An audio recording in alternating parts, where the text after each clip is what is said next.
Hola, buenos días a todos. Hoy vamos a continuar con los vídeos de YouTube y vamos a hablar de física cuántica, ¿vale? La física cuántica es algo que vamos a desarrollar mucho en este canal, en el futuro. Entonces, está bien que veamos este vídeo para ir introduciendo un poco todas esas cuestiones relacionadas con la física cuántica, ¿vale? Entonces, ¿qué vamos a ver en este vídeo? Vamos a ver la función de onda, vamos a desarrollar un poco la función de onda. Vamos a ver la diferencia entre velocidad de fase y velocidad de grupo. Vamos a entender un poco el principio de incertidumbre de Heisenberg. Y vamos a ver un poco la densidad de probabilidad, ¿vale? Bien, ¿cómo podemos empezar aquí? Bueno, lo primero que se me ocurre para empezar es escribir lo que es la función de onda, ¿vale? ¿Cuál es la función de onda? La función de onda es una función que depende del parámetro de posición y de tiempo, ¿vale? Como podemos observar ahí. Bien, podemos observar aquí claramente que es una función de onda que depende del parámetro X y del parámetro T, es decir, de la posición y del tiempo. Vale, esto es una función de onda unidimensional. ¿Esto qué quiere decir? Que en este caso solo he escrito la dimensión en el eje de las X, ¿vale? X y T. Una función de onda tridimensional dependería del parámetro X, Y, Z y luego del parámetro tiempo, ¿vale?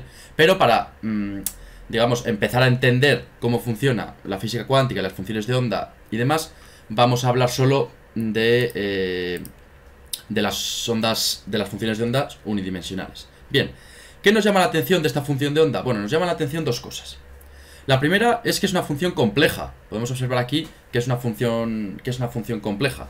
Y la segunda, que es una onda plana. Tiene la forma de una onda plana. Tiene una amplitud, tiene un número de ondas y un vector director de esas ondas. Y tiene una frecuencia angular y el tiempo, ¿vale? Bien. Para las futuras demostraciones, y en general, vamos a obviar la parte compleja de esta función y solo vamos a trabajar con la parte real, ¿vale?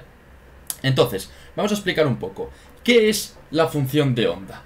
¿O para qué sirve? ¿Cuál es el significado de la función de onda? Bueno, vamos a suponer que tenemos un número muy grande de sistemas idénticos independientes, ¿vale? Bien, suponemos que este conjunto de sistemas viene escrito por una función de onda, que es esta que tenemos aquí, ¿vale? Que contiene toda esa información accesible. Es decir, imaginémonos una partícula, yo qué sé, un electrón, ¿vale? ¿Vale? Bien, lo que significa la función de onda es que este electrón va a realizar una trayectoria, unos movimientos, ¿vale? Alrededor del espacio. Y esta función de onda nos da toda la información disponible de ese electrón. Es decir, en qué momento se encuentra aquí, en qué momento se encuentra aquí, en qué momento se encuentra aquí, en qué momento se encuentra aquí, nos da toda esa información, ¿vale? Bien, realmente estoy jugando un poco con el lenguaje, porque en física cuántica no hay nada exacto, todo se mide en probabilidades. Es decir, no diríamos que el electrón está aquí, diríamos que el electrón tiene muchas posibilidades de que en este momento esté aquí, o tiene muchas posibilidades de que en este momento esté aquí, o tiene muchas posibilidades de que en el instante T3, si este es T1, este es T2 y este es T3, pues en el instante T3 esté aquí y en el instante T4 esté aquí, ¿vale? Es decir, tiene una alta probabilidad de que esté ahí, ¿vale? ¿Esto qué significa? ¿Significa que una función de onda nos da la información? Sí, nos da toda la información, pero desde un punto de vista probabilístico, porque hay todavía muchísimas variables que la física cuántica no ha logrado unificar, ¿vale? Entonces, bueno, vamos a hablar de eso. Bien, por tanto, ¿vamos a usar la función de onda? No, ¿vale? Vamos a usar lo siguiente a la función de onda, que es la densidad de probabilidad, ¿vale? Normalmente se va a usar la densidad de probabilidad. ¿Y esto qué es? Bien, postulamos, ¿vale? En un postulado que propuso Max Born, que en el caso de hacer medidas de la posición de la partícula en cada sistema, es decir, del electrón, la probabilidad de encontrar la partícula en ese punto, en un instante de tiempo, es decir, insisto, si teníamos el electrón, la probabilidad de encontrar el electrón en este punto, que tendrá unas coordenadas X, Y, Z, en este instante T1 es tal. La probabilidad de encontrar el electrón en estas coordenadas, que serán X2, Y2, Z2, en el instante T2, será otra probabilidad, ¿vale?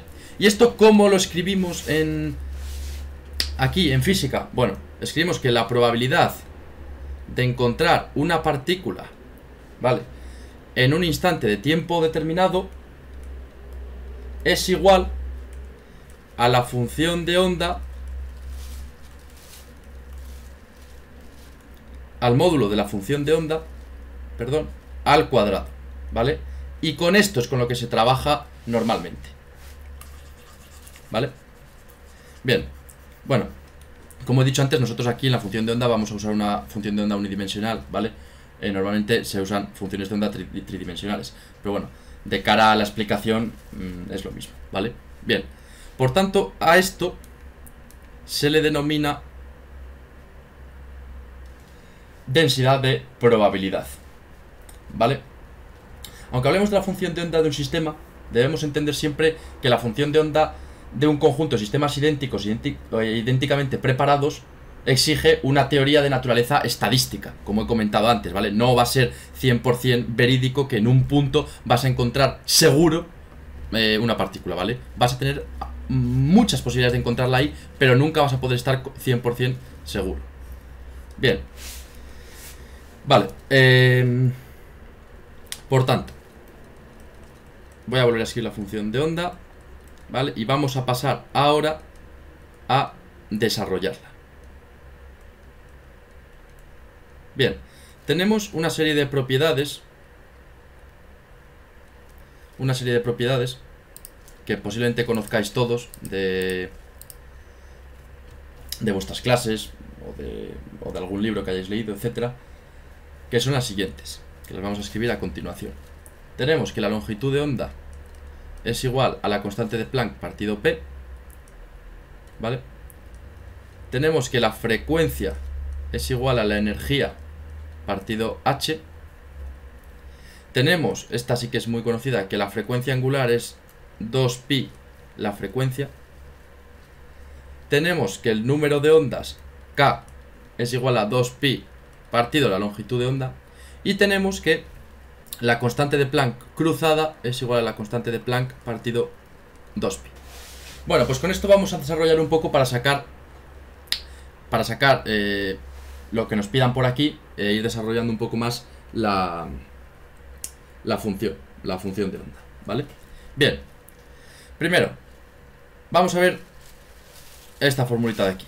Frecuencia igual a energía partido constante de Planck. Bien, de aquí sacamos que la energía es igual a la frecuencia por la constante de Planck, ¿vale? Pero, ¿qué es la frecuencia? La frecuencia, como podemos observar aquí, es la frecuencia angular partido 2pi. Por tanto, lo ponemos, sustituimos aquí y obtenemos esto.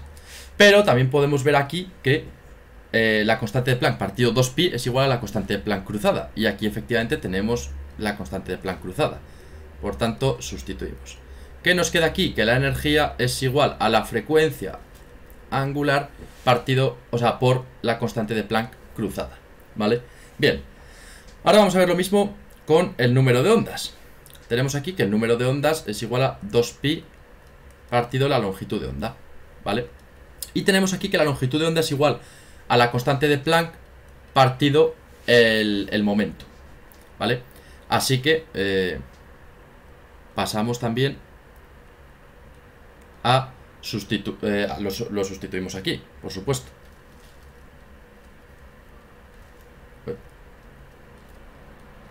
Vale.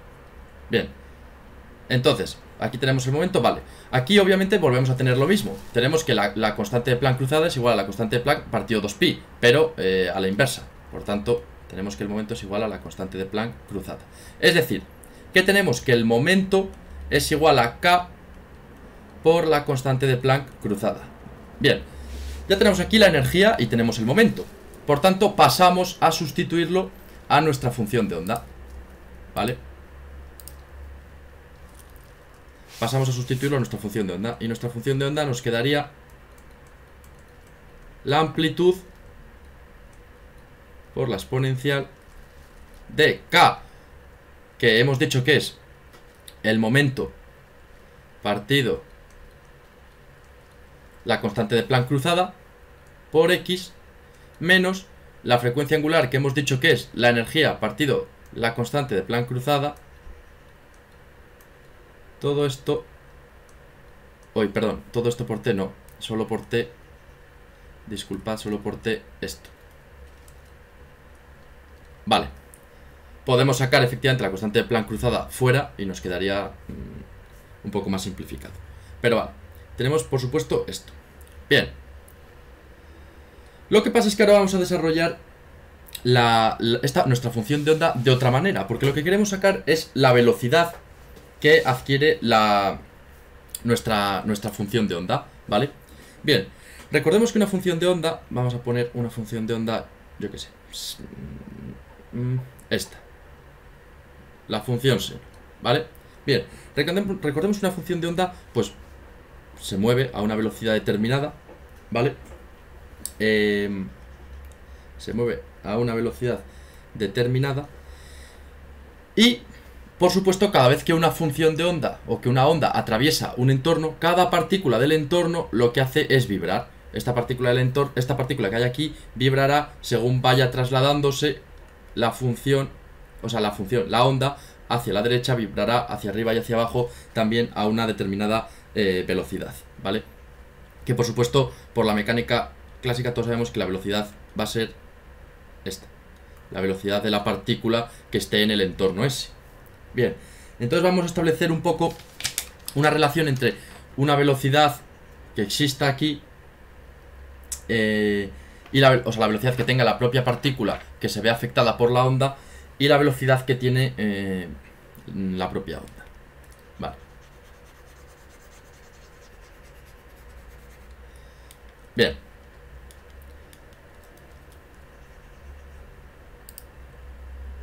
Bien, por tanto, vamos a pasar a desarrollar un poco esto y vamos a comparar la velocidad de una partícula que se encuentra en una onda, ¿vale? Y la velocidad de la propia onda que arrastra esa partícula. Y vamos a comparar un poco y a partir de ahí pues vamos viendo. Bueno, tenemos nuestra ecuación de onda, ¿vale? Tenemos nuestra ecuación de onda, pero hemos dicho que vamos a usar la parte real de nuestra ecuación de onda, porque la parte imaginaria ahora mismo no nos interesa.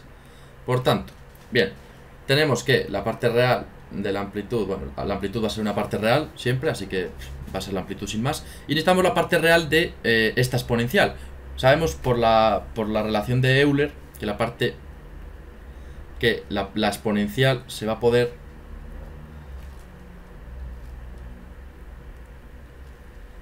poder convertir en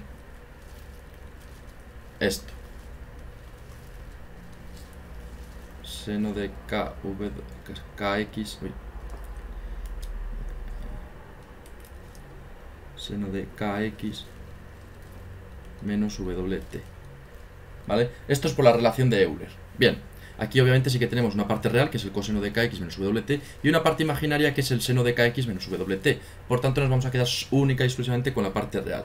Así que la parte real de nuestra ecuación de onda es únicamente esta, ¿vale? Por tanto ahora vamos a trabajar con esta función de onda, ¿vale? Esto lo vamos a borrar para que ahora mismo no nos moleste. Incluso vamos a borrar esta parte también, si puedo. Vale, bien, vamos a trabajar con esa función. Vale. Aquí tenemos dos cosas. Tenemos una que es, vamos a hacerlo de azul, una que es esta, que es la longitud de onda, y otra que es esta, que es la frecuencia, ¿vale? Entonces, vamos a ir estableciendo una serie de relaciones, porque recordemos que ¿qué relaciona la longitud de onda y la frecuencia? Bueno, la longitud de onda y la frecuencia la relacionan esto. La velocidad a la que se transmite una onda es la frecuencia por la longitud de onda. Por tanto, nosotros lo que precisamos, lo que queremos sacar ahora mismo es la velocidad de la onda. Así que necesitamos saber cuál es su frecuencia y cuál es su longitud de onda, ¿vale? Por tanto, vamos a empezar un poco con las relaciones. En este caso, sabemos que el número de ondas por la longitud de onda, ¿vale?, es igual a 2pi. Esta fórmula viene de que K por X es igual a un cierto ángulo. Pero cuando X es la longitud de onda, el ángulo es... Esto es un ángulo, no un cero, ¿vale? El ángulo es 2pi. Por tanto, en este caso, K por la longitud de onda es 2pi. Bien. Tenemos entonces, que la longitud de onda es igual a 2pi partido K. Vale. Tenemos por otro lado que el periodo, la frecuencia angular por el periodo es igual a 2pi. Tenemos entonces, el periodo, recordad que es el inverso de la frecuencia, y antes hemos visto que la frecuencia angular es 2pi la frecuencia. Si la frecuencia es la inversa del periodo, pues bueno, nos acaba quedando lo que nos queda, que es esto. Así que tenemos que el periodo es igual a 2pi partido la frecuencia. Bien. Por tanto, como tenemos que el periodo es 2pi partido la frecuencia, vamos a proceder a sustituirlo en lo que estábamos buscando, que es la fórmula de la velocidad, que es frecuencia por longitud de onda. La frecuencia la que tenemos, efectivamente, es la inversa del periodo. Por tanto, es esto. La longitud de onda la tenemos, efectivamente, la tenemos aquí, es 2pi partido K. Esto se nos va y nos queda que la velocidad de la onda es la frecuencia angular partido el número de ondas, es decir, W partido K. Bien, hasta aquí parece que todo está en orden, ¿no? Entonces, una vez que tenemos esto, ¿vale? Esto nos lo vamos a guardar, lo vamos a conservar, y esto de aquí lo vamos a borrar, porque quiero volver a la ecuación que escribimos antes, ¿vale? La ecuación que escribimos antes, si recordáis, vamos a ponerlo de otro color. La ecuación que escribimos antes, desarrollando un poco esta que tenemos, era que la longitud... Uy, no se ve muy bien. Voy a poner que se vea un poco mejor. Vale. Tenemos que la función de onda es igual a la amplitud por la exponencial de el momento menos la energía, todo ello partido la constante de Planck cruzada, ¿vale? Que es lo que hemos demostrado antes, lo que demostramos antes haciendo nuestra relación de que la energía era igual a la constante de Planck cruzada por la W y que el momento era igual a la constante de Planck cruzada por K. Esto lo sustituimos aquí y nos da esto, ¿vale? Bien, entonces, efectivamente, podemos observar que tenemos esta función de onda. Pero vamos a ir un poco más allá. Esta ecuación de aquí, como veis, la tenemos de momento también en forma compleja. Vamos a pasarla a nuestra forma real. Vamos a sacar la forma real de esta forma compleja. Entonces, nuestra forma real de esta ecuación sería la amplitud por el coseno de P partido la constante de Planck cruzada por X menos la energía partido la constante de Planck cruzada por T. Vale, ahora lo tenemos ahí. Bien, entonces como lo tenemos aquí, vamos a ver que esta energía, ¿vale? En la mecánica clásica que todos conocemos es igual al momento al cuadrado partido 2 veces la masa. Así que, como lo tenemos ahí, pues bueno, vamos a proceder a sustituirlo. Por tanto, nos va a quedar que la función de onda es igual a por el coseno de P partido la constante de Planck cruzada X menos P cuadrado partido 2M la constante de Planck cruzada T, y lo tenemos aquí. Bien, pero ¿qué hemos visto antes? Antes hemos visto aquí que la velocidad de la onda es la frecuencia partido el número de ondas, ¿no? Lo acabamos de ver aquí. Entonces, ¿cuál es nuestra frecuencia aquí? Aquí nuestra frecuencia es la que va acompañada de la función tiempo. Esto es nuestra frecuencia. Y aquí nuestro número de ondas es la que acompaña, o sea, es el coeficiente que acompaña la X. Es nuestro número de ondas. Por tanto, para sacar la velocidad de nuestra onda, necesitamos dividir estos dos términos, ¿vale? Como podemos observar, aquí necesitamos dividir los dos términos. Por tanto, vamos a proceder a dividirlos, ¿vale? Vamos a proceder a dividirlos. Tenemos que la velocidad de la onda es igual al p al cuadrado, o sea, al momento al cuadrado, partido 2m constante de Planck cruzada, partido p constante de Planck cruzada. ¿Y esto qué nos acaba quedando? Esto nos queda p partido 2m.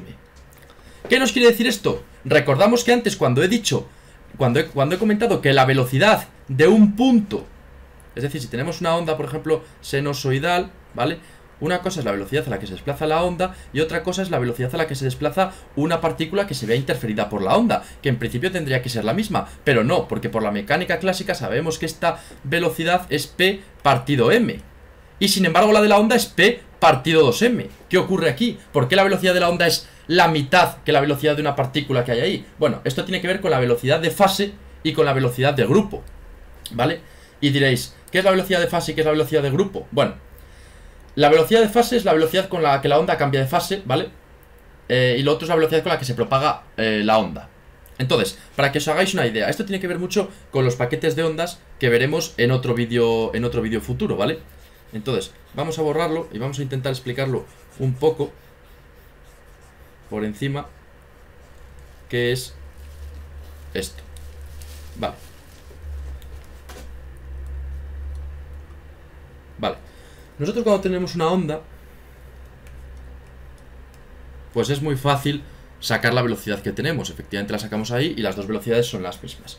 Pero cuando tenemos varias ondas, es decir, tenemos esta onda por ejemplo aquí, tenemos esta que hace esto, tenemos esta que hace esto, y las juntamos, ¿vale? Digamos que las superponemos, nos acaba dando una onda que yo que sé, a lo mejor es pues así, ¿vale? La onda, por ejemplo. En esta onda tenemos la velocidad de fase individual de cada una de estas ondas que conforman la onda grande, y tenemos la velocidad de grupo, que la velocidad de grupo es como una superposición de velocidades, se puede demostrar, ya lo demostraremos más adelante, y es la que hace que cambie un poco toda esa velocidad. Por tanto, lo que estamos viendo aquí es una velocidad de fase concreta, de una fase, o sea, la velocidad de fase de una onda plana concreta, como puede ser cualquiera de estas, y lo que estamos viendo aquí es una velocidad de grupo, que es una velocidad aproximada de una superposición de las ondas, ¿vale? Esto lo veremos más adelante en otros vídeos, pero bueno, aquí lo explicamos un poco en este vídeo. Vale, bien. Una vez visto esto, vamos a continuar con el vídeo. Bien, vamos a continuar. Con lo que hemos visto antes, ¿vale? La pregunta que nos puede surgir, un poco siguiendo con esta dinámica de la onda y la partícula, etcétera, es: ¿conocemos exactamente la posición de la partícula que está inmersa en nuestra onda? Es decir, ¿conocemos exactamente dónde está la partícula que está en nuestra onda? Bueno, vamos a ver. Esto es un tema bastante interesante que tiene que ver con el principio de incertidumbre de Heisenberg, ¿vale? Y es lo siguiente. Si nosotros tenemos nuestra función de onda, ¿vale?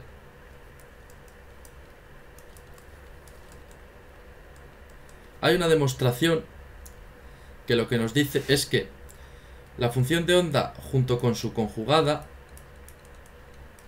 que la conjugada es esta, la conjugada tiene que ver con el factor complejo. Si multiplicamos la función de onda junto a su conjugada, ¿vale? Tenemos que nos da una constante. Es decir, tenemos que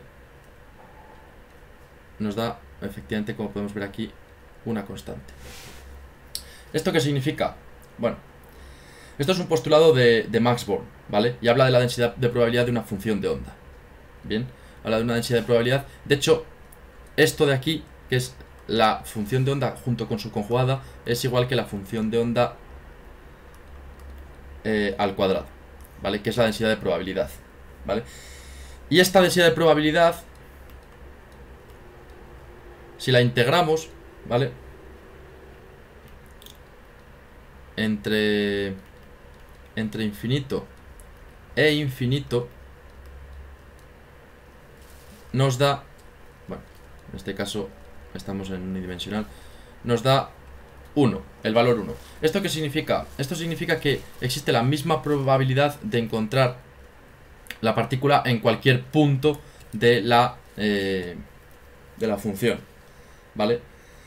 Es decir, es la probabilidad de que al realizar pues cualquier medida, las coordenadas de la medida que hagamos pertenezcan al sistema que tenemos, ¿vale? Esto podéis entenderlo como pues, simplemente como cualquier modelo probabilístico al lanzar los dados, ¿vale?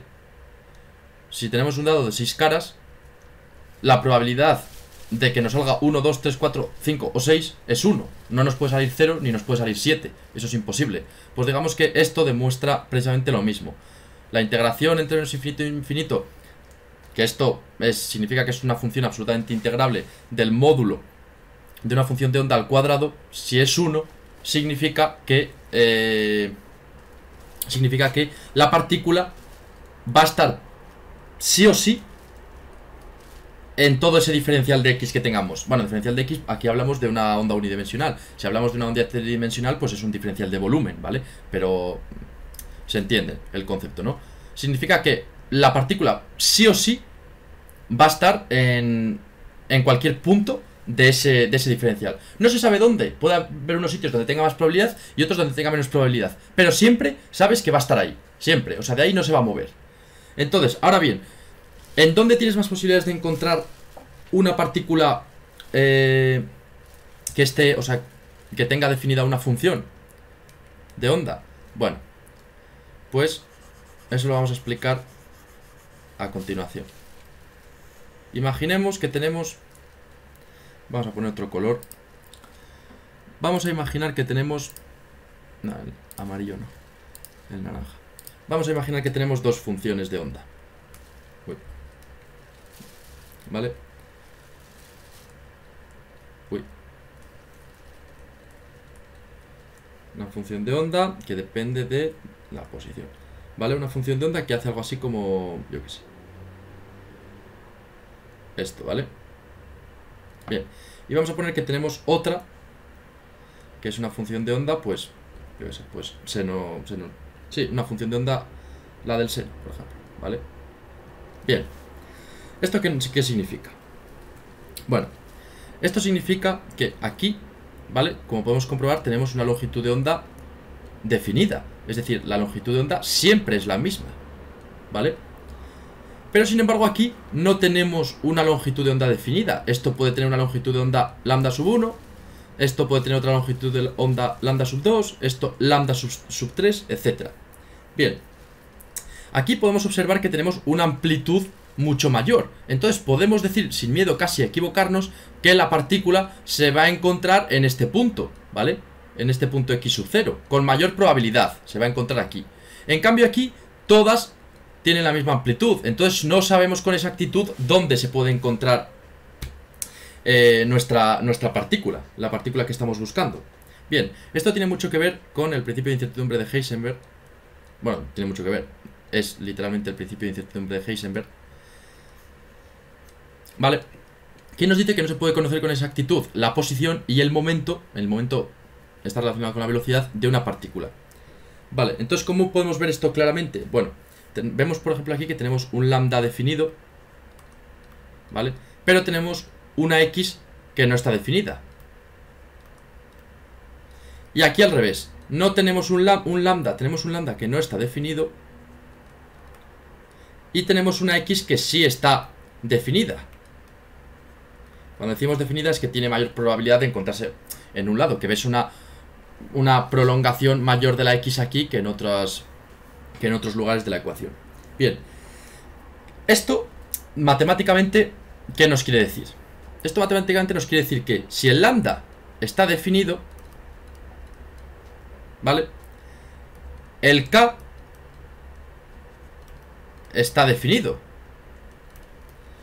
¿Por qué si el lambda está definido el K está definido? Bueno, si el lambda está definido, el K está definido precisamente por la fórmula que hemos visto antes. K es igual a 2pi lambda. Si el lambda está definido, el K está definido. ¿Y qué otra fórmula tenemos además? Pues si el K está definido, el momento está definido, como podemos observar aquí. Y efectivamente podemos ver que aquí el momento está definido. Podemos saber exactamente, o con mayor exactitud, a qué velocidad puede ir la partícula. Pero sin embargo, si el momento está definido, no conocemos la posición. Y efectivamente, no sabemos con exactitud la posición. Pues puede estar en cualquiera de estas posiciones. En cambio, si el lambda no está definido, el K no está definido y el momento no está definido. Como podemos observar aquí el momento no está definido. Y si el momento no está definido, por Heisenberg sabemos que la posición sí está definida. Y efectivamente aquí podemos comprobar que la posición sí que está definida. Tiene mayor probabilidad la partícula de encontrarse en un punto concreto, en ese de ahí, ¿vale? Bien, pues esto es un poco la introducción a la física cuántica, ecuación de onda, etcétera. Próximamente veremos paquetes de ondas en otros vídeos, haremos ejercicios de física cuántica, veremos algunas de las demostraciones que se nos han quedado hoy pendientes. Bueno, esto digamos que es un viaje muy largo a través de la física cuántica que comienza con este vídeo. Así que permaneced atentos, espero que os haya gustado. Por supuesto, como siempre, si tenéis alguna duda, dejádmela en los comentarios y nos vemos en el siguiente vídeo.